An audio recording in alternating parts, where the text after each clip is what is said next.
Velma episode 3. 3 is a magic number, third time's the charm, so let's see what we get. It starts off with Velma questioning her sexuality after a kiss with Daphne, and then we cut straight to the school where they're having a mental health rally, and the girls have to take a self-defense class to protect themselves. Velma wants to speak to Fred in jail, but has those weird hallucinations again. These scenes are just weird in general, in my opinion.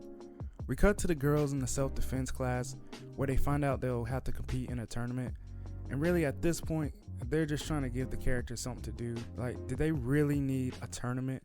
And some of these things are so over the top. Daphne, come on. Norville tries to get Fred to open up more about Velma's mom.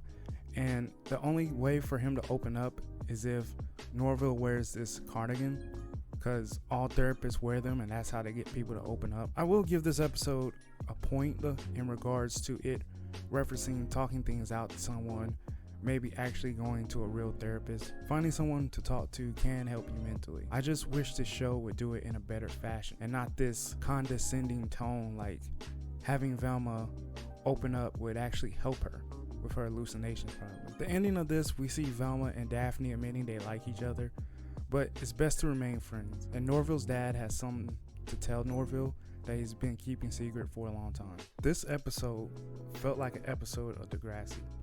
A real teen drama episode filled with popular kids, a rally, a tournament, people trying to figure out their sexuality, and therapy. This episode to me was a little bit better than 1 and 2, but not by much. Don't get me wrong, it was not a good episode, but at least it gave a little. Velma, episode 4, please do not bore, let's go. We see a flashback of how Velma has always been different, till we cut back and we find that another girl has been killed. And at a town meeting, they find out only hot girls are getting killed.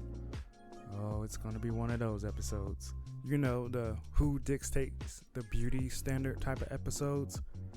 Velma then has to come up with a list of the 5 of the hottest girls to protect. And she gets some help from Fred, who has just been released.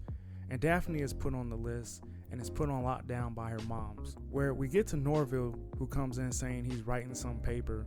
We know he's not, whatever, which leads to someone throwing some gem from Steven Universe into her room, and they go off to find where it came from. Velma tries to make the other hot girls ugly, but it doesn't work, and they try to accuse her of slut shaming. Here it goes. Fred is on some journey that leads him to see what real beauty is, and Norville and Daphne go to the place where she thinks her parents might be. This episode is something confusing. Next, Velma is confused on what beauty is, and her stepmom goes into labor while they're sitting in the car, and ironically, she has to use the pretty girls to help her. If you wanted to call this episode woke, you might be onto something. The end of the episode, we get Daphne wanting to go in to some old mines to see if her parents were there. And you know what? I felt a little bit of Shaggy come out in Norville, in the sense of Norville was not trying to go into a spooky mine. You know, he ain't built like that.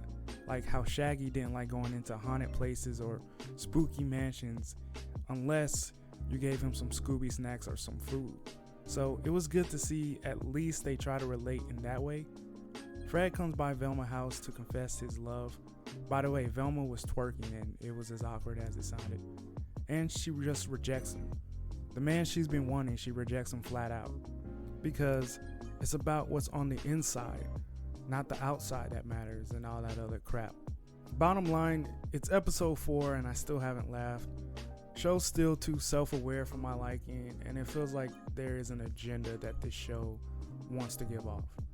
So, we're almost at the midway point with episode 5. I don't know with this show. Like I said, I try to give it the benefit of the doubt. Trying. We just have to see what this show can try to deliver, and so far it ain't delivering.